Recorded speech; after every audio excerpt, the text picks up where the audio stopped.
It's a new week and XRP is about to take over the world. This video is really going to open your eyes on what's currently happening with XRP and the future that this coin has. Nobody can deny that this coin is designed to rule them all. But the SEC is now turning out to be shady, and they are trying their very best to hide so much about their dealings and why they chose to file a lawsuit against Ripple. We are going to go deep into all of that in this article. Stick around to the end for the technical analysis. Hello and welcome to MoneySide, your favorite crypto channel. If you are new here, please hit that subscribe button and turn on the notification bell so you get updates whenever we drop a new video. To my MoneySide gang, welcome back. Don't forget to smash that like button and comment in the section below if you find this video informative. To get us started is this tweet that was shared by HighCrypt that really goes into detail questioning the SEC's choice to go after Ripple. The tweet says, Senator Warren, why is Ethereum, who admits raising funds to develop definition of a security, not being sued by the SEC Gov, but Ripple, who didn't raise funds to develop the platform, being sued? Ted Cruz, this is nonsense. Also, Ethereum admits directly that they did raise funds to develop, which is, according to the SEC, a true definition of a security. The video in this tweet says that plainly, and yes, that's how the SEC defines the difference between a security and a non-security. So the question here is, why did they go for Ripple in the first place? Ripple didn't conduct any fundraising to develop their platform. As a matter of fact, Ripple has been working directly with the regulatory bodies from the get-go. So why is this company under attack? Yet everything about it is in plain black and white. So many things about this lawsuit are just off, and it's time the public sees it for what exactly it is. Another part of the lawsuit that raises eyebrows is when the regulatory body requested for the offshore documents on Ripple. They're so quick to cover their tracks, but are tough when it comes to a crypto company like Ripple. Generally, I feel like the SEC is currently overstepping their reach to try and sue Ripple. It's as clear as day that this company is and has always been on the right track when it comes to following the law. To be more specific, Ripple is actually on the government's side. The problem is that the SEC seems to have an ulterior motive that they've not disclosed to the public. If you have been following my channel, I'm sure I've hinted at this a couple of times. W. Kahneman shared an important piece of information that's also worth noting. In his tweet, he says, the irony of the SEC wanting all the offshore records of Ripple sales. This 2017 Rolling Stone article notes how opaque Clayton's disclosures were because of the offshore dealings that may be connected to the Panama Papers. He shares the article that highlights what happened in 2017. Even though the article is a bit old, it will help us join the dots. So I'll read a few sections to give you a deeper understanding of what is currently happening right in front of our faces. Jay Clayton, Donald Trump's choice to head the SEC, is slated to appear before the Senate Banking Committee Thursday. In that hearing, he may be asked about some pointed questions about his personal holdings. Clayton is already an unusual choice, given that he's slated to be a primary regulator of Wall Street, while a chunk of his family income will continue to come from Goldman Sachs, where his wife Gretchen works. Although he will have to recuse himself from enforcement cases involving Goldman Sachs, he will not have to sit out a broad range of other regulatory decisions that affect the company. This is already notable, but Public Citizen, along with the Revolving Door Project, have stumbled onto some other oddities about Clayton's personal holdings. Jay Clayton was asked a set of necessary questions, but he didn't answer all of them. He was also requested to give information of his finances through the Form 278 financial disclosure. However, when it came to his offshore accounts, no information was added, and it was a bit bizarre. On that note, the article reads, CSC Global claims 2,500 employees,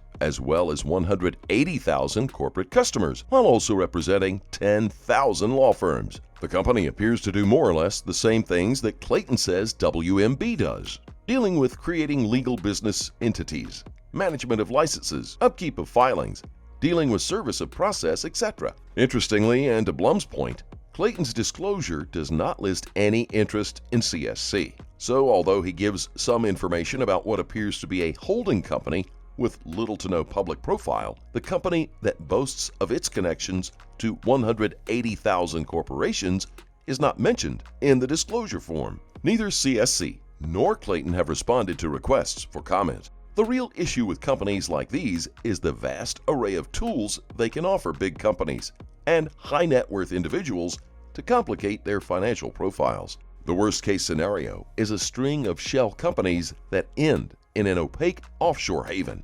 That's when the trail becomes impossible to follow, says Bloom. Investigators who try to follow money into offshore banking havens have almost no hope of getting answers there, he says. You need a formal mutual legal request that may or may not be honored in the lifetime of the investigator, says Bloom. Interestingly, when Public Citizen ran the names of WMB and CSC through the Panama Papers database, they found nothing. But when they ran the addresses common to both companies, 2711 Centerville Road, Wilmington, through the database, they found it connected with numerous firms whose agent was the infamous Mossack Fonseca, many of them offshore companies. In its letter to the Senate Banking Committee, Public Citizen asked the Senate to ask Clayton what this means. Did either WMB or CSC do business with Mossack Fonseca? Have either of those companies provided services to Mossack Fonseca clients? That's impossible to follow through Clayton's offshore account. So why do they want to follow up on Ripple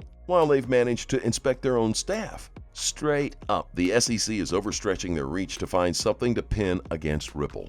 Not to mention, Ripple's defense team said that the recovery of these documents will be costly for Ripple, but the regulatory body doesn't seem to care about the damage they have or continue to do to Ripple. This company is under a lot of pressure, especially due to this lawsuit. But hey, that hasn't stopped them from continuing with their mission. Ripple has solidified its partnerships with major Asian banks and will soon be a part of the Asian financial market. That means this coin's price will skyrocket soon, and that's going to turn most people into millionaires. W. Kahneman shared a tweet that says Ripple patron SBI Holdings is opening Japan's first crypto fund, including XRP, as well as Bitcoin, Ethereum, Litecoin, and Bitcoin Cash. We all knew that XRP was meant for retail, and now we can see it. The tweet leads to an article which reads, Japanese financial conglomerate SBI Holdings Inc. is aiming to launch the country's first cryptocurrency fund by the end of November that can give individual investors a way to diversify their broader portfolio. The fund could grow to several $100 million invested in coins, including Bitcoin, Ethereum, XRP, Bitcoin Cash, Litecoin, and possibly others, said Tomoya Asakura, who oversees asset management for Japan's biggest online brokerage.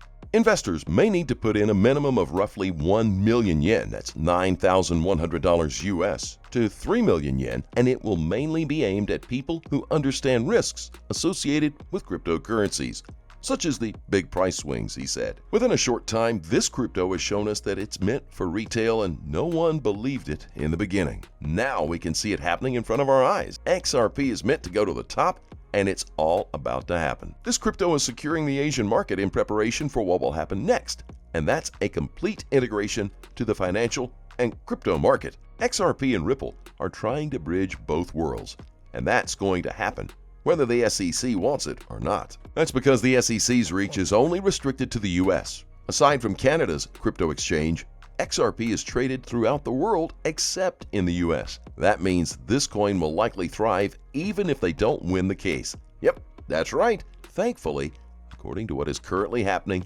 Ripple still stands on the winning side. With that in mind, let's take a look at the technical analysis. XRP looks nice and rested. The RSI is oversold in the fourth, bullish on the daily, and it has just broken a symmetrical triangle pattern, holding well above. It may retest one more time the $1.20 mark. However, I believe the 50 MA will provide great support around $1.22. The XRP target is $1.55 with a potential stretch to $1.70. That is a good 37% gain. Obviously, always look at Bitcoin to make sure the market is healthy. This is just a short-term target, but I believe XRP will hit $27 by December or January. Massive cup and handle formed to have a target of $2.50, which is a 95% impulse from current prices. The RSI broke downward resistance and has held previous resistance as support on the 4-hour time frame in the yellow circle. Stock RSI bottomed out, allowing for XRP to break the $1.35 local high soon. The next resistance would be to $1.60. After that, I would expect the cup and handle target to be met. As always, do your research and please trade safely, guys. Please keep in mind we're not a licensed financial advisor.